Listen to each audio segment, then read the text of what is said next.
Hello everyone and welcome to the latest episode of BookTime with Elvis with me, Mark.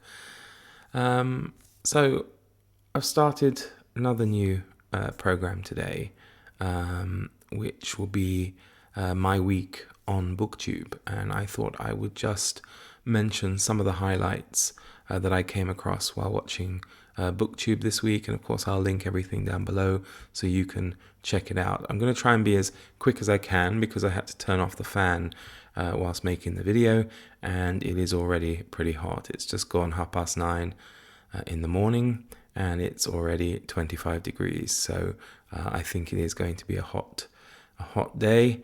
Managed to get through yesterday. I have to be very careful with Elvis because he's quite hairy and he doesn't seem to know all the time his own limitations, so he's quite happy to go running about, and then of course he starts panting and the heat really gets to him, so we have to take it easy. Anyway, I'm going to start off doing this from Sunday to Saturday, so we start basically on the 12th of June and go through till yesterday, and these are really only my highlights. I didn't watch a huge amount this week, but I did start the week by watching a video from Aaron Facer, and he did a quick overview of his library.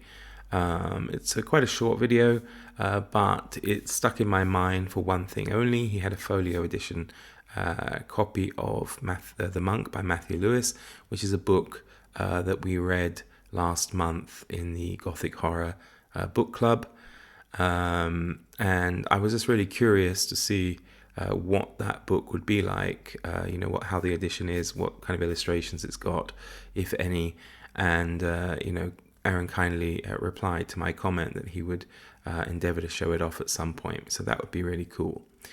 Moving on, another video that I would highlight is from Very Literary Kari, and it's the July pick for the Black Hearts Book Club, and she's co-hosted next month with Anne with a book, and the pick is The Red House Mystery by A.A. Milne, better known of course as the author of Winnie the Pooh. I have a copy of this. I'm really looking forward to joining in. It's a great book club. Gary and co do pick really wonderful books. The book we had this month was excellent. It was called Gory Details, though the name of the author does escape me. Engelhaupt, I think. I can't remember. Apologies. But it was a great read. It was non-fiction about the kind of weirder things of science. One particular thing that sticks out for me from that reading was when they talked about, for example, the world's first complete penis and scrotum transplant. That certainly got me thinking. It happened back in 2018. It wasn't the first penis transplant, though it was the first complete penis and scrotum transplant, and it happened to an American soldier who had his bits blown off, I think in Afghanistan. It may have been Iraq, apologies. And it was very interesting because they kind of raised the I looked into it further, and they discussed the ethics behind whether they would transplant the testicles as well, and if, for example, the soldier fathered a child, then of course the child would be biologically belonging to the man who donated his genitalia. So they decided that the scrotum would remain empty. And then I started thinking, kind of on a funnier side, whether probably typical male reaction, whether someone would go for an upgrade, so to speak, or not. And then I wondered about race. For example, I'm not sure, race wouldn't matter if you're having any other kind of organ transplant. Though if perhaps you were having a penis transplant, it would look mighty odd if you are a white man with a black man's genitalia, or a black man with white man's genitalia. So yeah, I found that kind of interesting, and it was a really good book, and it's a great club with great discussion, and Kari's a wonderful host. Regarding the book by Milne, I don't know much about it. I know he wrote a lot of plays, and of course he wrote Winnie the Pooh, but I think this will be very interesting. The third video I would like to mention that I watched this week, although I will confess to not watching all of it because I haven't followed the it's part of a series, and that's Tom L.A. Books' Paradiso Canto 25 from Dante's works, Dante's Inferno, Paradiso, I guess. And the video is very much worth checking out just for the introduction alone. Tom filmed it while he was in Italy and visiting places related to Dante, so yeah, definitely check that out. I would like to just offer congratulations to a couple of people that I saw celebrating certain anniversaries. One is Mark Richardson at Richardson Reads. He celebrated this week 5 years on BookTube, which I think is a great achievement. I've only been going 1 year, so I can't imagine what it's been like to have been doing that for 5 years. Also to Jack at Rambling Raconteur, he's celebrating 2,000 subscribers, and that's well deserved. I really like Jack, both as a person and as a booktuber, and if you don't follow his channel, he's well worth checking out. And also my congratulations go to MJ at Reading This Life, as she's just reached 400 subscribers as well, which is very well earned and deserved. She does have prodigious output, and her videos are always interesting. The next thing I'd like to point out is kind of a self-plug as well, but Shawn D Standfast started a new series over at his channel, which is Desert Island Books, and I was very lucky enough to be asked to participate in the first episode of that. And the premise is pretty similar to the radio show in England, Desert Island Discs, but you choose 8 books that you would take with you to a desert island, as well as one album or CD or something like that, and a luxury item. If you would like to see the books and album and luxury item I chose, then you can check out the video down below. I really enjoyed making the episode with Shawn, and I think the video is somewhere like 50 minutes long. However, we spoke for very close to 3 hours, so it was very nice getting to know Shawn as well. He's a very nice guy. He plans to release a new episode of this every week on a Sunday, so there should be one later on today. And then it brings me to the next 3 videos that I will mention because they're all kind of interlinked. The first was Michael K Vaughan released a video at the beginning of the week on Do We Even Need Book Critics? And I didn't watch it straight away. I actually, first of all, I watched Steve Donoghue's A Measured Response to Do We Even Need Book Critics, and then I went back and watched Michael's video. Personally, I don't have too much of an opinion on whether or not we need book critics. I guess they are an impartial, or should ideally an impartial, place to turn for book reviews. And of course, if a book critic does his job very well, then it's a wonderful skill and craft and should certainly be respected. But as I say, I'm not someone who actually reads a huge amount of book criticism. I do take, for example, Steve, I do take him seriously when I watch him discuss books, and I have read a few of his criticisms, and I think they're great. But it's not something necessarily I would turn to decide whether or not to read a book. I may occasionally read maybe film critics in the newspaper, but book critics, by and large, I don't read a lot. This discussion, or exchange between Michael and Steve prompted a video by Jordan Parsons, and he went as far to say as, do we even need books? Now, on this I do have an opinion, and when I watched the video, it was quite late at night. I almost got up and made a response myself straight away. I agree with Jordan in so much as if we look at books as physical objects, do we need them? I think the answer is no.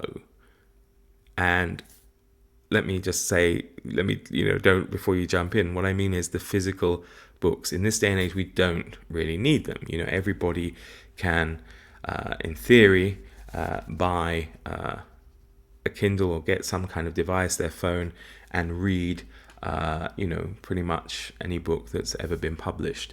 And so we don't need now physical books.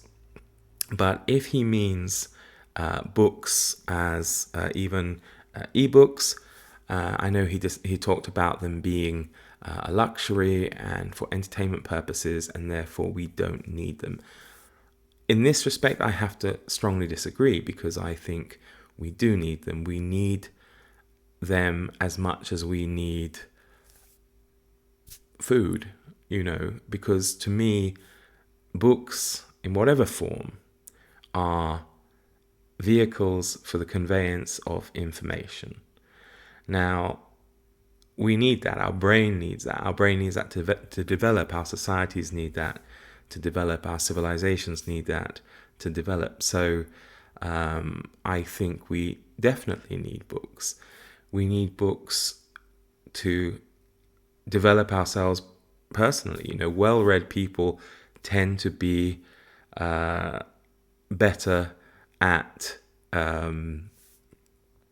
using their language, for example. They will have a wider vocabulary. I'm not doing a good impression of that now with my stumbling over my words, but you know what I mean. And I don't think it's necessarily a luxury. Books provide our brains with workouts. If we don't work out our brain, it will go to seed. We will end up gibbering Rex, and I am sure that readers will have slightly differently developed brains. It must happen. I mean, you are consuming a lot more information or using different parts of your brain than somebody who doesn't read. So we do need them. And there's also, I think, we need the stimulation. We need the entertainment. We are a species that needs social interaction, and books to some people do provide a form of social interaction. I was talking about this with somebody else on BookTube who, like me, lives alone. Okay, of course I have Elvis and he's wonderful, but conversation is often a little bit one-sided, and I do talk to him a lot. But when you have books, you never need feel alone.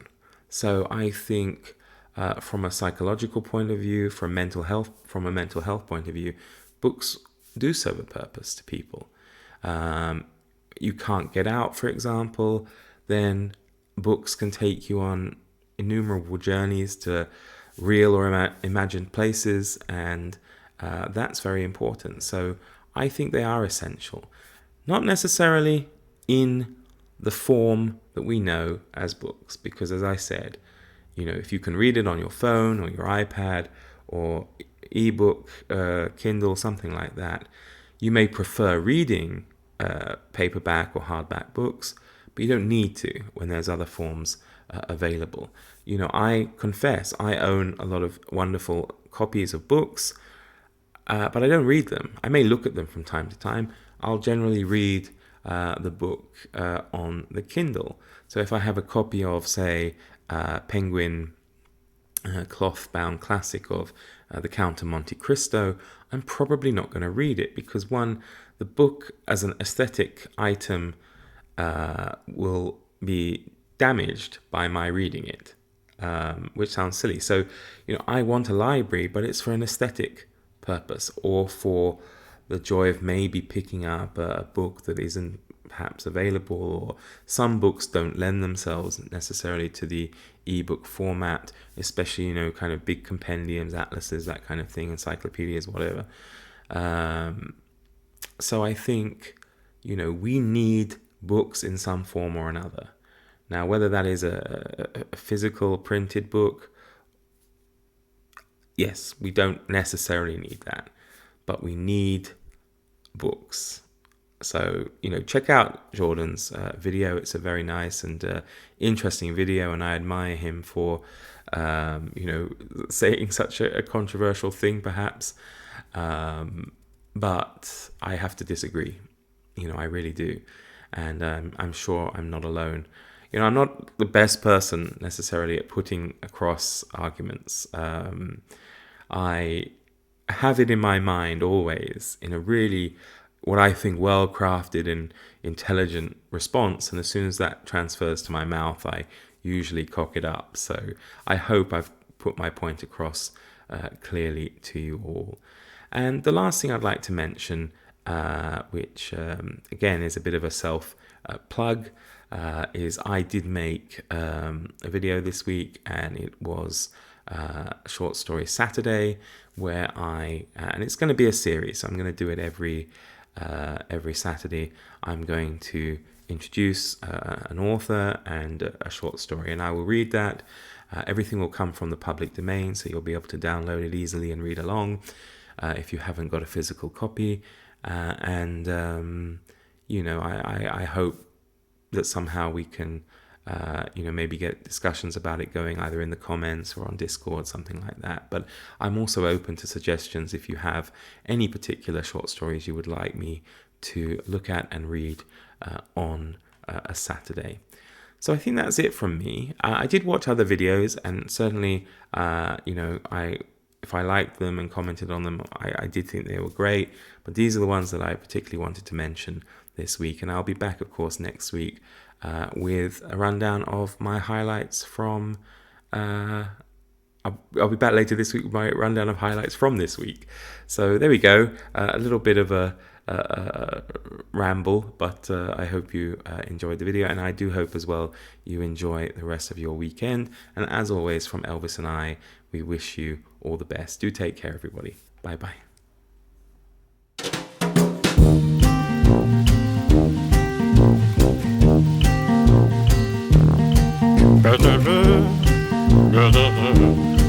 Brother,